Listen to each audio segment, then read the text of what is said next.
Welcome to another episode of First Past the Post podcast. I'm delighted to say we've got another guest tonight, Luke Harvey, ex-jockey, current racing presenter, broadcaster. Luke, how are you? I'm in top form, actually. Yeah, looking forward to Cheltenham. Been busy. The build-up just gets longer and longer. But no, I'm in top form. Brilliant. Form. Yeah, well, thank you for joining us this evening. Obviously, you touched on Cheltenham there, a few weeks away, isn't it? We're all looking forward to it. And we're all excited. We'll obviously touch on that a bit later, but we'll just get on to you and your racing career. And how did you actually get into racing? Was it always in the family? Did you always want to be a jockey? Was it always there for you? No one in my family's got anything to do with racing whatsoever. I'm the eldest of 7, and just for instance, my other brother, my next brother down, he's chief feature writer for The Sun, been there for 20 odd years, Oliver. And then my next brother down's got a little production company. Next brother's a farmer. My sister's got about 50,000 kids. So look, we rode ponies, but I got absolutely no connection with horse racing whatsoever. Right. So go on, sorry, mate. Yeah. So did you always want to be a jump jockey then? Was it never sort of, interest in being a flat jockey, or you just thought, give it a go? Well, yeah, I mean, to be honest with you, I wouldn't have even known the difference as a kid. I just didn't, but my mum, unfortunately passed away, but she had a diary that I kept. And when I was 7, I'd written in it that I wanted to be a jockey. And it's like, it was detriment to my education because I was thick as a plank anyway, but I just wanted to be a jockey. That's all I wanted to do. So rode ponies and stuff, but I didn't have I didn't have a clue, but I set my heart on it, and probably still like to be a jockey. But when I was in school, it was really, I went to like a 1,500 pupil comprehensive down in Tiverton in Devon, but it was looked upon as sissy. Girls rode ponies and horses, not blokes. And so you're going against the grain a bit, but I'm glad I did it. Do you actually have like a first standout memory of racing? What's one that sort of sticks out to you, earliest memories? Because I'm old, my first real memories were Red Rum in the Grand National. And to this day, when you watch those, well, doing the job I do now, I suddenly realise it's actually the commentaries as much as the races that make the occasion. You someone like, I don't know, Steve Cram, he makes athletics now because he's a good commentator.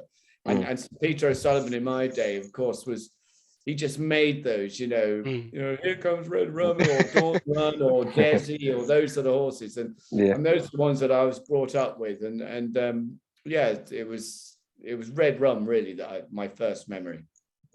And what was sort of, I mean, I know you obviously won the Welsh Grand National, didn't you? And you had a winner at the Cheltenham Festival. I mean, what was the feeling there? I mean, I suppose you've got to be lucky to have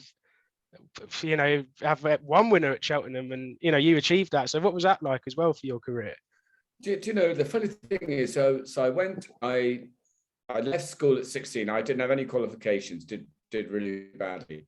And then I started racing when I was 16, and I didn't have I'd never stayed at home, away from home. So because you've got 6 brothers and sisters, you don't need friends, so we just used to, we had a tiny little farm at home. And so the first time I went there, I'd never been away from home. And my mother said, you can't come home for 6 weeks because I know what you're like. You're soft. You just, you once you come home again, you won't want to stay. So I stayed there for 6 weeks. Absolutely loved it. I won't mind admitting, I got really, really homesick. I was a stable lad for 5 or 6 years, and then Captain Forster, who I was with, who trained like Ben Nevis and Well To Do and Last Suspect, all those sort of horses. He said, look, I think you might be all right, and started giving me a few chances to ride in races, what have you. And I don't know what age I was, but it was about 21 that I rode at the Cheltenham, rode this horse to Burn Lord. And I told all the lads, I said, this is a certainty. He was in a 30 runner coral golden hurdle, 3-mile hurdle, attempts now. Yeah. And he bolted up. I know you, and literally I loved it because I've always been cocky, but I at the time I would have gone even more mad if I'd known it was going to be the only one. At the time I thought I was going to be good.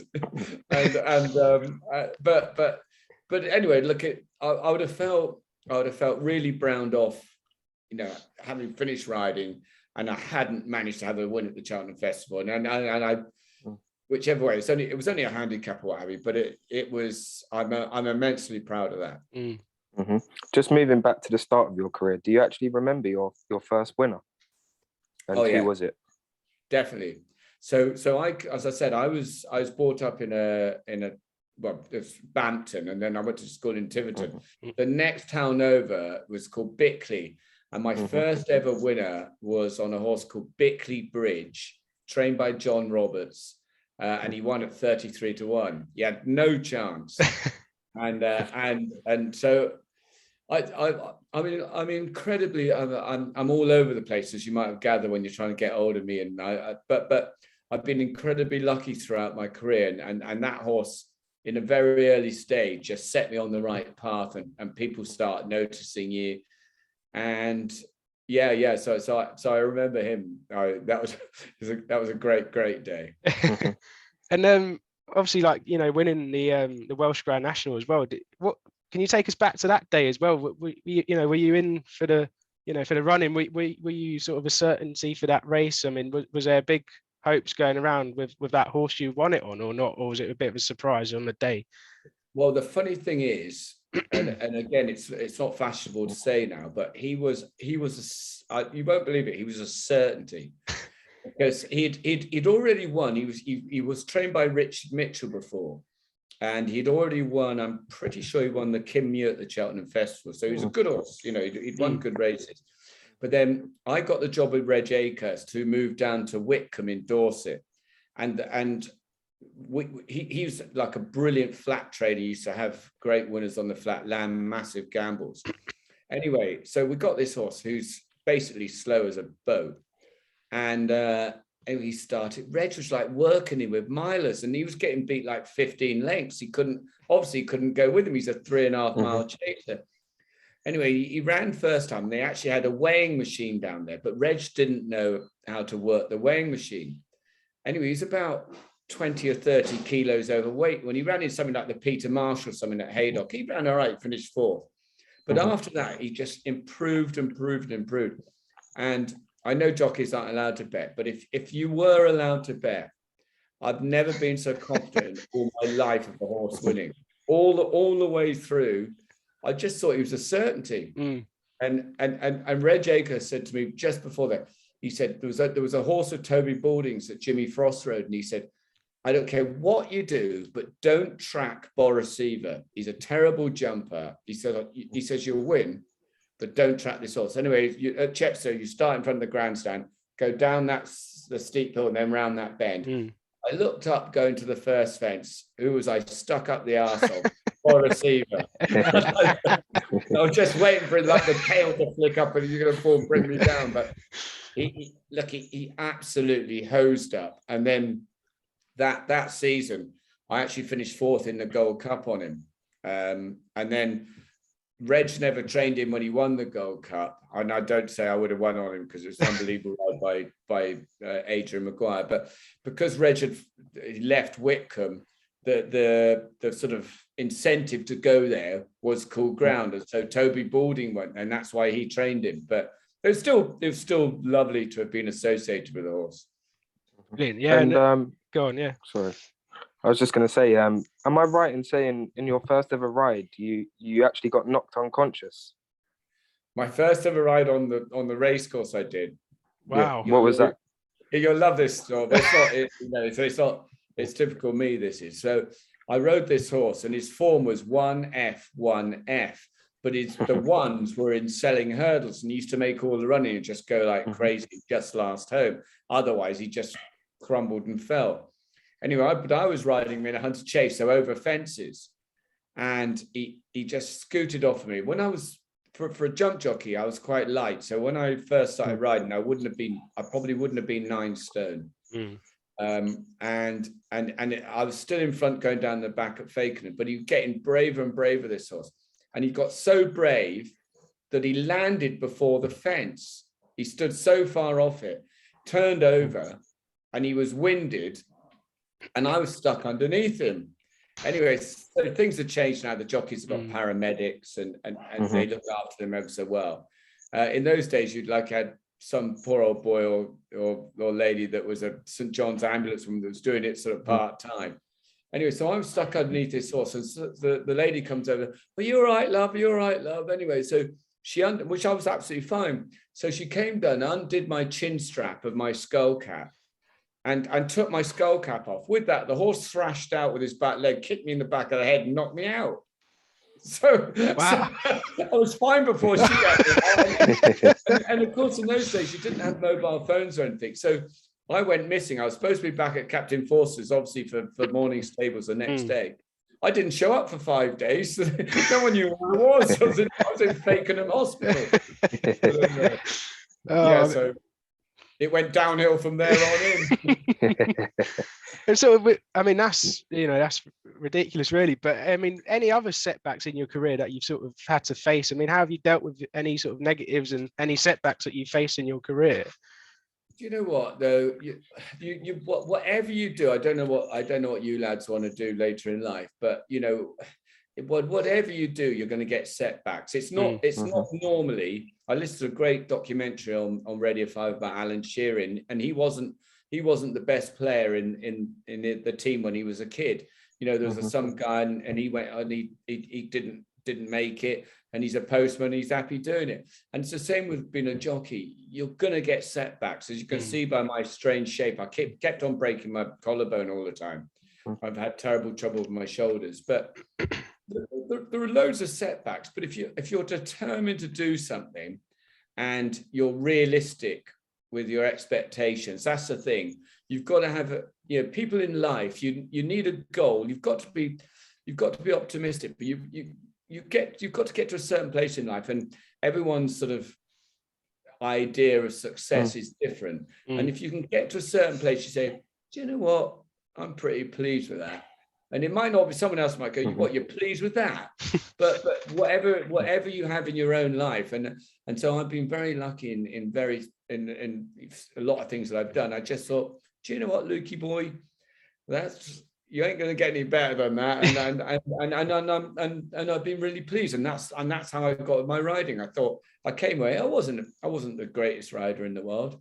No one tried harder than me. I'm determined. I'm really competitive. But I thought, you left for the Welsh National or Cheltenham Festival winner, a couple of good winners. You think, well, life ain't so bad, and I've earned a living, not great, admittedly, but out of something that I've absolutely loved. Yeah, no, spot on. And just taking it now into sort of, what you do now. I mean, sort of broadcasting, presenting. How did you always want to get into that after finishing being a jockey? No. No. I literally will. Anyone that watches this, I'll just annoy them, because I've never had a job interview. I've never had training to do anything. I've just been lucky that I went into being riding, moderate rider, did okay. Then I went into broadcasting, because I started the original sort of racing channel was called the Racing Channel. And I did a couple of interviews, or was a guest on there a couple of times. They quite liked me, and they said, oh, you could have a go at this. But I still wanted to carry on riding. And so I said, look, can I ride for another year? And I'll combine the two. And with a jockey called Mark Richards, who actually did really well in Hong Kong and what have you afterwards. So basically I was still riding, and then occasionally I'd work for them and then do a couple of interviews, still in my britches and everything. And so I got to a stage when I got reasonable at doing that. And then after that year, I think I was 32 or 3, I started broadcasting.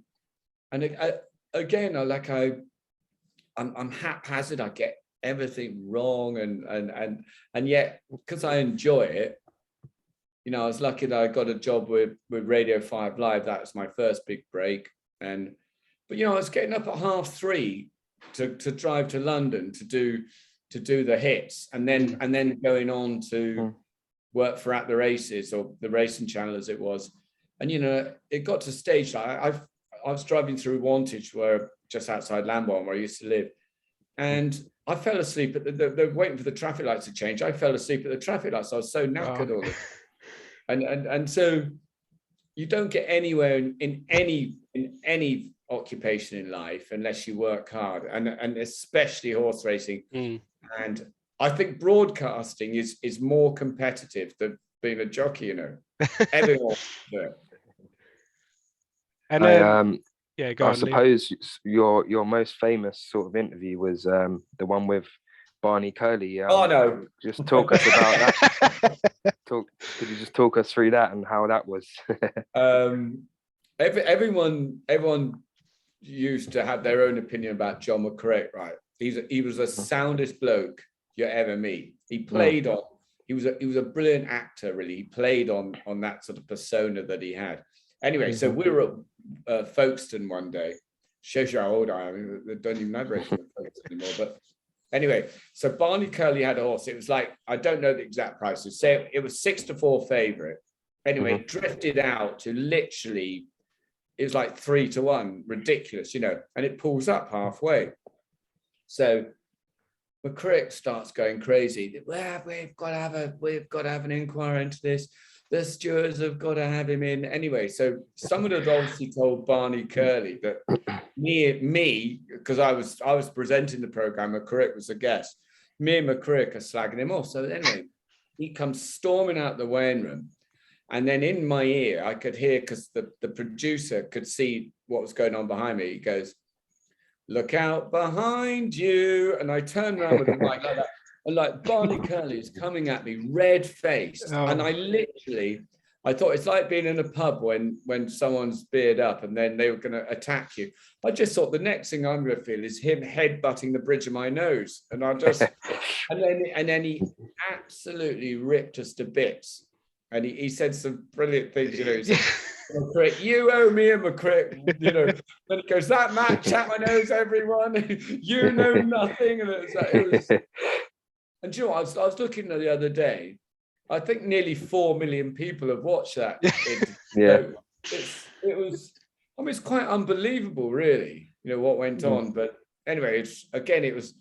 From my point of view, for my career, it was actually a stroke of luck. Yeah, I couldn't imagine how that felt being just totally. Well, I mean, what he said to you, it was, you know, you look back and you probably laugh at it now, but I mean. Yeah, but at the time I did challenge him back, but at the time I'd only really just started doing it. But you notice things have changed in you know, I don't know, even 10 years ago, and you see it in all other sports. People weren't used to being interviewed, and so you got very stumbly. There was always an awkward feel. But you know, you watch even the Premier League footballers that don't really want to do it. But you know, the people are good interviews now. The tennis players and the jockeys are exactly the same. You know, they give you they realise the worth. You know, it's so easy to, you know, you guys, your excellent podcast and everything. It's easy to get yourself out there now, whereas it wasn't before, and that's why people have got, you know, more of a chance. Yeah. And you mentioned like other sports there. Is there any other sports that you grew up like maybe playing or you enjoy now? I'm a mad Crystal Palace fan. Oh dear. I know it's on your QPR, aren't you? Yeah. Yeah, you're going well, aren't you? Anyway, the only reason was because when I was down in Devon, I was just horse obsessed. And then I told you my brother works for the Sun. Well, his first job was with the Croydon Advertiser. And so I went down to see, I think it was the first match I saw was Palace Newcastle. Totally new environment for me. I went down to Selhurst and I just thought racing should be more like this. It's unbelievable. You know, it's unbelievable because the expectation, we went to the pub beforehand and everyone was talking about what might be and which way it would go. then you've got the atmosphere, the match. You know, there were people there, and I don't mean this in a demeaning way, that weren't wealthy people, but they'd put every single penny they had into that season ticket, and their passion came through. And then after the match, you go back to the pub and discuss why we got beat. and it's not dissimilar to racing in lots of ways. But yeah, so I'm really love the Eagles. Brilliant. And yeah, I mean, before we'll obviously chat about Cheltenham for a little bit, but I just got a question. We ask every jockey that we get on, what horse from the present and what horse from the past would you have loved to have ridden, and why? I think from the relatively recently, Sprinter Sacra was just unbelievable. Barry Geraghty used to lodge with me when he came out, because I actually moved. I live literally a stone's throw now, about 3 miles from Cheltenham, with my girlfriend Charlotte. But I used to live in Lambourne, right near Nicky Henderson's, and so when Barry used to come over, he used to stay with me. And he told me this brilliant story when Sprinter Sacra won the Game Spirit at Newbury. He said he was really keen throughout the race, and he goes afterwards. He said to the press man, he goes, "Yeah, he's really keen. I managed to get him settled just after the last up the running. It was just so good. It was just like pulling all the way up. It was just an incredible horse.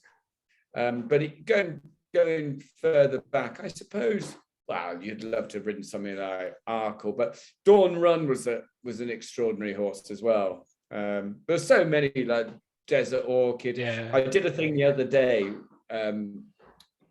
about when Desert Orchid won what was the Racing Post Chase. It's now the Kempton Trophy Chase, I think, the Coral Trophy Chase. And I was actually upsized. I was riding a horse called Solid as a Rock, and Reg Aker said to me, "Don't you give that grey horse all his own way up front. You make sure you challenge him." I've got a brilliant picture of me and Richard Dunwoody down the back straight at Kempton. He was going mad because they said I was going too fast. And I was driving Solid as a Rock. And we've got a brilliant picture of him absolutely leaping that size Desert Orchid. Although my horse ultimately, he was exhausted, he got tired. Desi just broke his heart. But he dropped right out the back. But it's still one of my greatest excitements to be upsides Desert Orchid and doing that. Incredible. Brilliant. And so obviously Cheltenham, as we know, a few weeks away now. I mean, what horses are you looking forward to seeing? Who do you think's going to really stand out and win the all the big races? I'm not afraid. It's just it's a fact. It's going to be another Irish whitewash. It really is. You go through all our horses, and there aren't that many. I was impressed with Edwardstone the other day.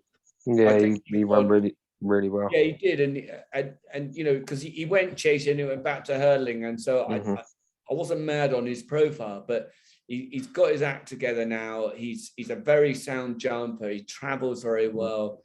The spacing between his last run at Warwick and Chunt Vessel's just about right. So there's a lot right about him. I was also impressed with Brave Man's Game. But you look down the others, and I think it's going to be very, very tough indeed. The only race I like, the Champion Hurdle, and they're all sort of foregone conclusions of it. I'm not totally convinced about the Gold Cup. What exactly I fancy in that.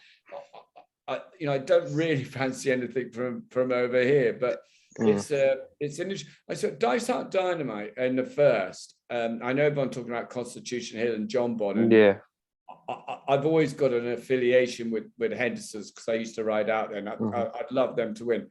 But I was very impressed with that horse last time. Yeah, very impressed. I thought he's much more impressive than either Constitution Hill or John Bonham. So he might end up being an early bet, but it's look, as I said, I live right by Cheltenham, and I know people go on, oh, it's expensive to get in. It's people put too much emphasis on it, but it is the be all and end all. You know, it's. I don't know if you boys are lucky enough to have ever been to Cheltenham, but it's special. It's different. It's the atmosphere, the expectation, the build up. You know, the previews, going out into the town. It's just a different meeting. It's like Selhurst beating QPR, going crazy, giving QPR another kick. Go on, you Eagles. If you had the chance to sit on one at the festival, who would it be? Do you know what? And this might you might be surprised about this. I would love to ride a Nergamine. He just looks. From a jockey's point of view, and just from my own personal point of view with people, I like people or horses that try. And I'm not saying, obviously Shishkin's a brilliant horse and he tries his hard, but when you watch back that Energumen, everything went right for him. I think he's going to struggle to beat Shishkin ever because everything went so right for him at Ascot, but he just jumped. He met every fence spot on. He had his head down, and it was one of in lots of ways. So it's one of the best races I've ever seen. It's one of the saddest races as well because I hate seeing good horses beat. Yeah. And I was lucky enough to be at Ascot when Surname beat Altior, and I went back into the winners' enclosure, and I saw Altior, and he was literally like a prize fighter that had the biggest kicking of his life because his head was down. He was a broken horse. It finished him. And both of them horses after that race was never the same again. But horses are like cars, you know, in my opinion. They've only got a certain amount of miles on the clock. You know, and that's why people like Nicky Henson, it might be infuriating sometimes for punters, but he knows when he saves those miles for the big races. And it's no coincidence that, you know, that he wins all those big races. So, but yeah, so I'd love to ride an Oakman, but look, my riding days are over. I still ride out. I've still got a point to point. I ride out every single day of my life, and I will do until I can't. But you know, I've never missed riding. I love what I'm doing now. Just you mentioned there about point to point, and how crucial do you think that is to racing? Oh, massive. You know, you look at, you know, John Bond cost 570,000 and Energumen. I know people keep going on about, you know, Irish point to points. He won a point to point at Lark Hill. But getting 2 years ago, I was at Kimble point to point, just outside Aylesbury, and a Hoist and All won then, and Porlock Bay won then. He went on to win the Cheltenham Festival. So it's massive. You know, and the breeding ground for so many jockeys as well. It's all changed a bit, you know, having Muppets like me just having one horse. There aren't many people do that anymore. They're all even in the point to point for, they're all professional yards. You know, the horses, you know, all the horses are fed the same as Shishkin and Energumen, you know, all those. They get the same feed, the same veterinary care. It's no pushover anymore, but it's still the grassroots, and whichever way you look at it, whether it be football, cricket, tennis, the grassroots, you know, are the cornerstones of any sport. And I enjoy it because I like doing my own horse and do everything myself. So it's you know, that's why I like it. But yeah, it is hugely important. Well, I've just been told by Zoom we've got approximately 5 minutes left, so better wrap it up before it cuts off. Just like one final question. I'm just intrigued because I know did you own horses, or do you still own horses now? Yeah, I've got I'm very kindly got one off Kate and Andrew Brooks. And he's called Spanish Jump. He didn't manage to win in 5 or 6 starts for John Joe Neal, and then obviously we've got Charlotte and I have got him now, and he won for me a couple of weeks ago down in Dorset, Melbourne, St Andrew, and the feeling it gives you. I think if you ever lose that feeling of not being excited about when you win, it's time to get out of the game, isn't it? You know, whatever you do, and I'm not afraid to show my emotions. you know, I enjoy what I do, and I'm very privileged to be in a position where I can do what I do. But yeah, I'm looking forward to it. Hopefully we'll see you guys at Cheltenham, will we or not? Well, yeah, I'll be there on the last day. I'll be there for Gold Cup Day. Well, come up and say hello. I'm down Definitely. at the stands every day for ITV, so come and Yeah, say hello. 100%. brilliant. Yeah, definitely. Anyway, nice meeting you all, lads. Yeah, Yeah, so lovely to speak to you. yeah, thank you again, Luke, for coming on tonight. We really enjoyed all those fascinating stories as well. It was really, really enjoyable, that. And I hope everyone at home listening enjoyed it as well. And if you want to check us out, First Past the Post podcast, YouTube and Spotify, be much appreciated. And yeah, thank you, Luke, for coming on again. Really enjoyed it. I'll definitely give you a retweet. That's for sure, lads. Well done. Oh, Anyway, brilliant. Cheers, Appreciate Luke. it. Thank you. Cheers. Thank you. top lads. Nice one. Thank you.